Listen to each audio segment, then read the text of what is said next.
La chronique cinéma vous est présentée par le magazine Studio Ciné Live.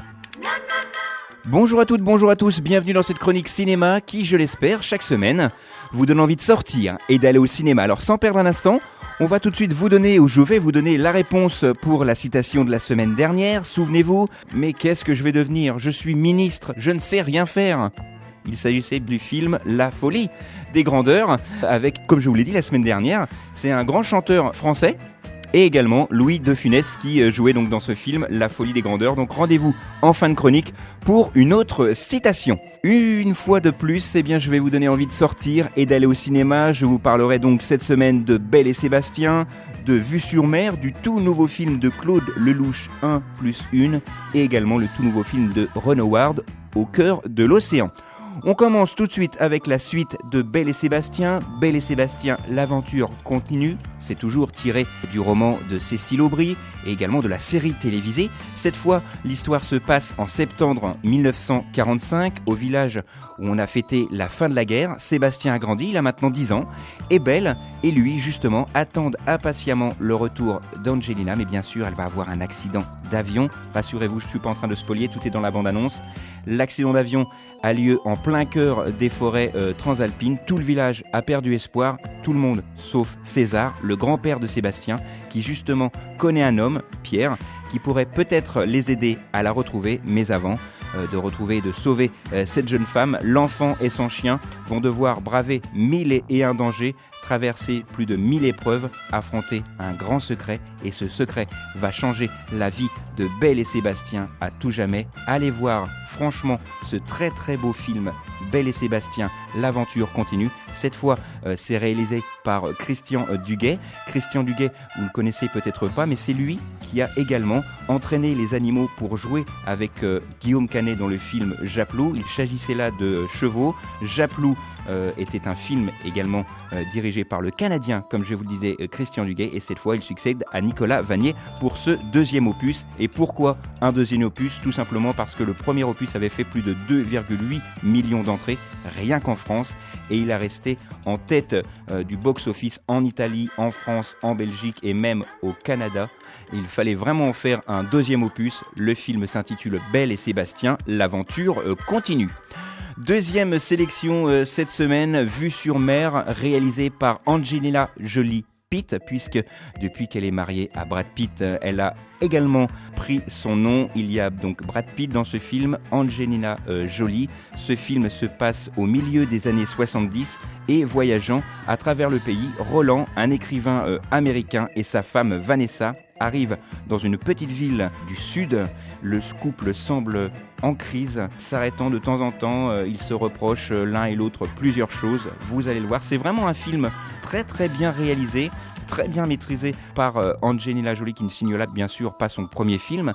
Mais il faut savoir que 10 ans après, Angelina Jolie et Brad Pitt jouent une nouvelle fois, et pour la deuxième fois ensemble, dans un long métrage où ils interprètent un couple qui se déchire. Alors, est-ce que la réalité va rejoindre la fiction ? Ça, on ne le sait pas. En revanche, pour correspondre au plus aux années 70, les deux acteurs principaux ont subi quelques changements.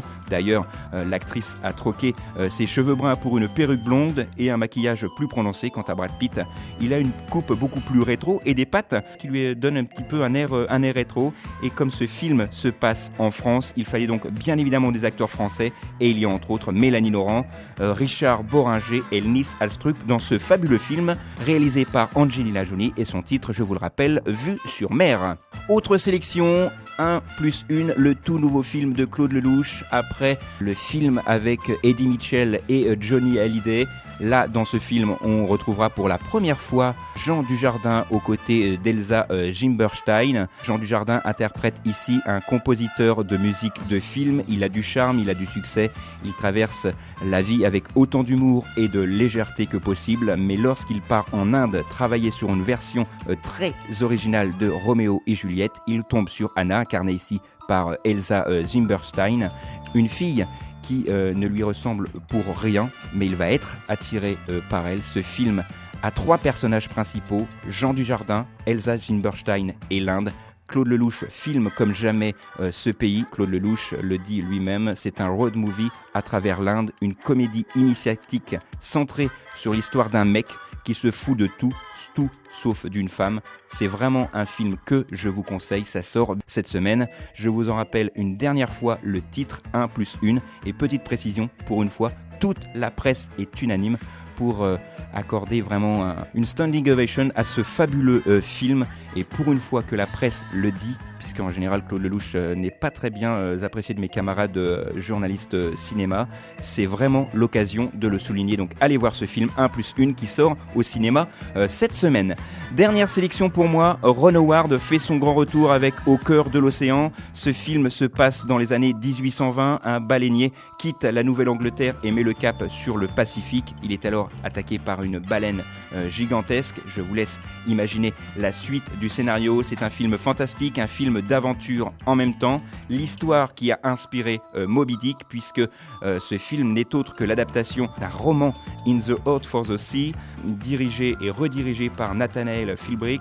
Et l'écrivain s'est basé sur les mésaventures justement dans le film de Ron Howard, et grâce à cet ouvrage on peut apercevoir effectivement quelques similitudes avec Moby Dick. Et une dernière fois le titre de ce film fantastique et d'aventure, Au cœur de l'océan. Voilà, il me reste quelques secondes pour vous donner la citation de la semaine que j'ai sélectionnée pour vous. Il s'agit de la citation suivante: c'est calme. J'aime pas beaucoup ça.